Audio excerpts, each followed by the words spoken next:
loud. All right, welcome everybody to Writing for University and Beyond, your questions answered. I'm here with my colleagues who I'm going to have introduce themselves. Sarah, can you introduce yourself? Hi, my name is Dr. Sarah Seeley. I am one of the ISP 100 instructors who's joined the group to answer your questions this evening. Jordana? Hi, everybody. I'm Dr. Jordana Garbati, also an ISP 100 instructor, and I'm happy to be here. And Laura? Hi, everyone. My name is Laura. I'm the Academic Advisor and Faculty Support Administrator.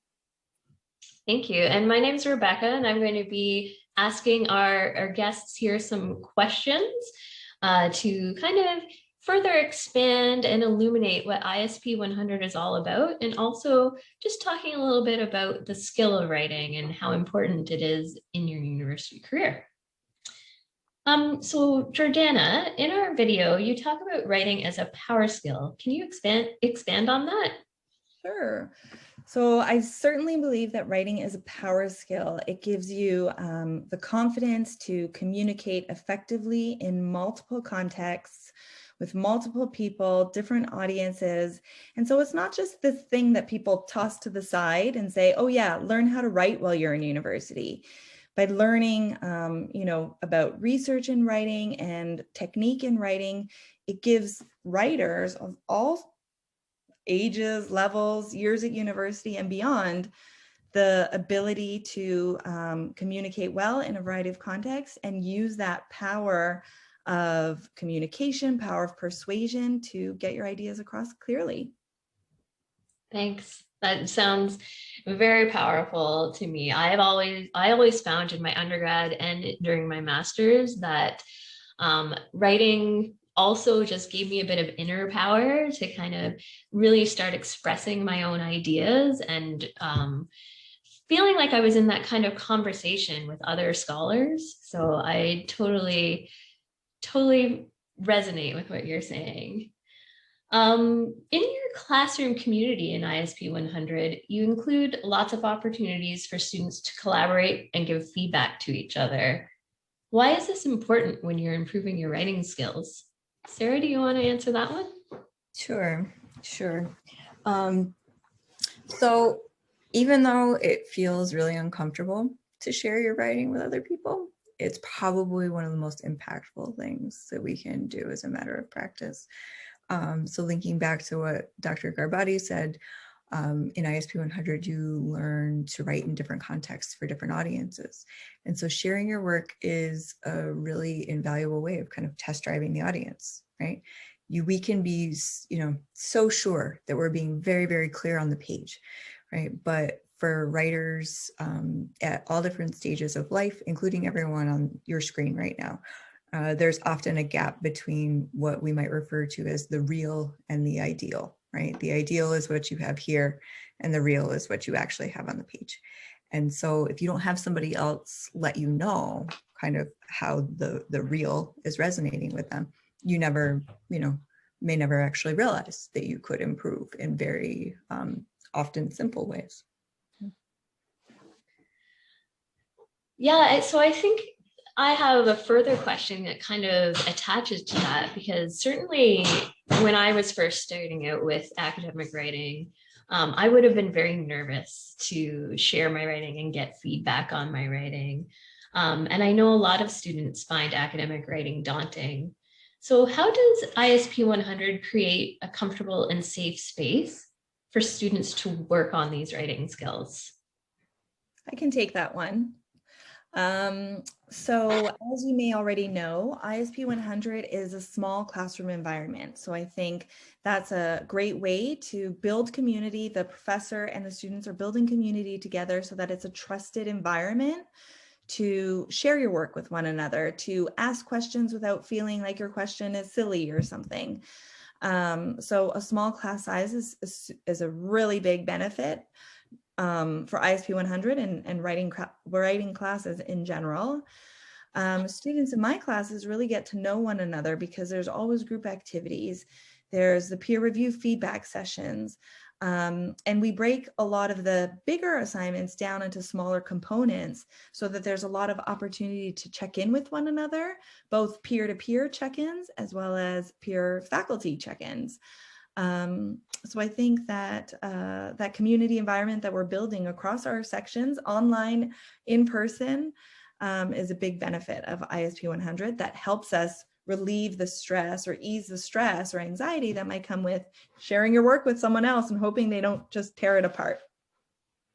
Yeah, it sounds like it's a really good environment to start getting practice with sharing your writing and getting feedback and learning how to like kind of use that feedback to improve your writing, rather than, I think initially sometimes when we start to get feedback on this, we kind of get defensive and worried, but like it sounds like having that step-by-step process can really help students to kind of learn that process. Definitely. So on our webpage, there's a description of ISP 100. And it mentions that students will investigate their own relationship with writing. So what does that mean and why is it important?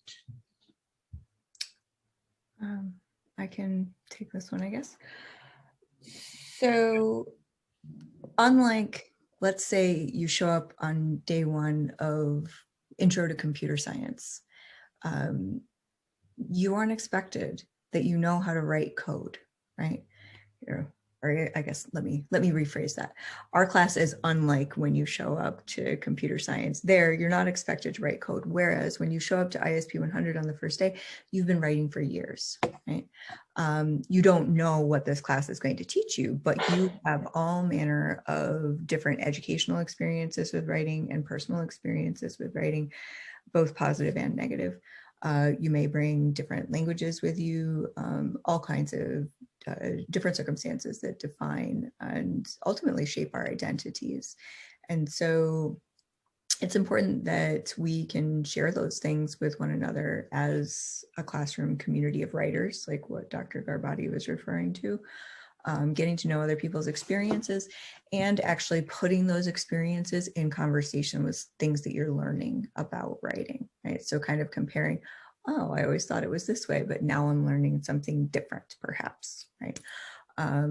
So it's kind of an opportunity to maybe unpack the bags that you've brought with you that are related to writing. Yeah, that sounds super interesting. I'm not sure that every course you get the opportunity to really reflect on what you bring to your learning. So that sounds like a really unique experience. Can you tell us a little bit more? You kind of talked about doing step-by-step assignments. Can you tell us a little bit more about the assignments in ISP 100 and why they've been designed the way they have? Sure. Okay, I'll go. Go ahead, Dr. Seeley. My mouth is open. Okay, so building on what I was saying a moment ago, with this idea of kind of unpacking the bags that you've brought with you, the first assignment that students are assigned, the first writing task is called Writing Your Writing Story. So one way of looking at this is we start with the information and ideas that are closest to the writer, right? So personal experience. And then the class consecutively moves further away from the writer. So in doing this, you get to investigate and reflect upon the different knowledge and assumptions and ideas that you bring with you in terms of your course learning. Then we move on where students get to select a community, a specific community to write about. So this is something that we call a discourse community. So meaning a group of people who coalesce around a shared set of goals and communicate with each other in sort of ways that are specific to the community, basically. So in this sense, you get to move from yourself to, it doesn't have to be a community that you're part of, but many students do select communities that they're a part of. So you're moving from you to your community, and then further out, the final major writing assignment is where you're invited to analyze some kind of a text type that community uses. And so you're sort of coming full circle to recognize that writing is a social practice, and looking at the place that you have in it as an individual and how that works in your communities.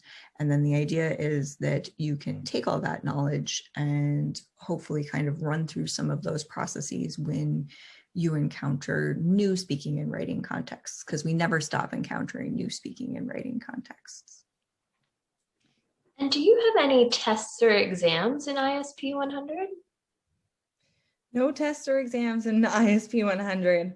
It comes as a surprise to many students, but there are, as Dr. Seeley was noting about the assignments, there are a lot of mini assignments and mini kind of worksheets and workshops that go along with each of those assignments. So it's not 3 assignments, you're done. There's a lot of pre-steps. Part of the writing process is to learn about the components that make up those assignments. So no tests or exams, but doesn't mean that there's not a lot of work to do. A lot of work, but a lot of very useful work that students are going to be able to apply to all of their courses and into their professional careers by the sounds of it. Definitely. You're going to encounter new situations as you move beyond the university as well. Thank you so much, Dr. Seeley and Dr. Garbati. I have a question for Laura as our academic advisor. How do students enroll in ISP 100? What do you think they need to know to get involved and be part of this fantastic course? Now that you've heard all of the great things about ISP 100, how do you enroll? That's a great question. So enrollment is fairly straightforward. ISP 100 is a required first-year course for the following programs. So if you plan on pursuing programs in visual studies, anthropology, physics, computer science, or earth science, you will be required to take ISP 100. If you do not plan on pursuing any of those programs, we do have, or we may have capacity. It will vary from year to year depending on how many students do enroll in the course, but we perhaps could have capacity to accept students outside of those programs. So if you are interested in taking ISP 100, what you would do is you would enroll as per usual using our course management system called Acorn. And I would approve your enrollment behind the scenes. So those programs that I've mentioned are given priority access into ISP 100. But like I said, depending on space for that particular semester, we potentially could be accepting students outside. And Laura, it's my understanding that we offer multiple sections on different days and different times, so that these courses can be more accessible to all the students that need to take it, not them. ISP 100. Is that true? Yeah, definitely. So because ISP 100 has small class sizes, there are about 30 students per maximum of 30 students per section. So they are quite small in the relative landscape of first year classes. We have the opportunity to offer many more sections. So we offer sections all throughout the day, just to kind of give a little bit more variety to students, and you can choose one that fits your schedule best. Thank you. Now, if students have questions or want more information, how should they get in touch with us? So our contact email, you can just send me an email, and that would be isup.advisor@utoronto.ca. Great. And of course, if you're looking for our contact details, you can also find us at our website, which is utm.utoronto.ca/ISUP, ISUP. And you can navigate to all of our courses there, ISP 100 being one of our first year foundational courses. Does anyone have anything they want to say just to finish up before we say goodbye? Yeah, if students have questions, especially about, if we haven't touched on what you were hoping to know about what it's like to be enrolled in the course, I'm happy to answer. Email, you can see the spelling of my name in the corner of my little tile here, but it's sarah.seeley@utoronto.ca. So thank you so much for that offer. My closing thing I would like to say is I wish I had access to a course like ISP 100 when I was starting my undergrad. I think even though I was quite a strong writer, it was always something that made me feel anxious. I was always kind of worried to go to my professor to talk about writing, but it really feels like this experience is unique. You get to know your professor really well, and you can kind of have a meaningful relationship with your professor and your peers and really learn those skills so that you can move forward with your writing with confidence. Thank you, everybody. Thank you.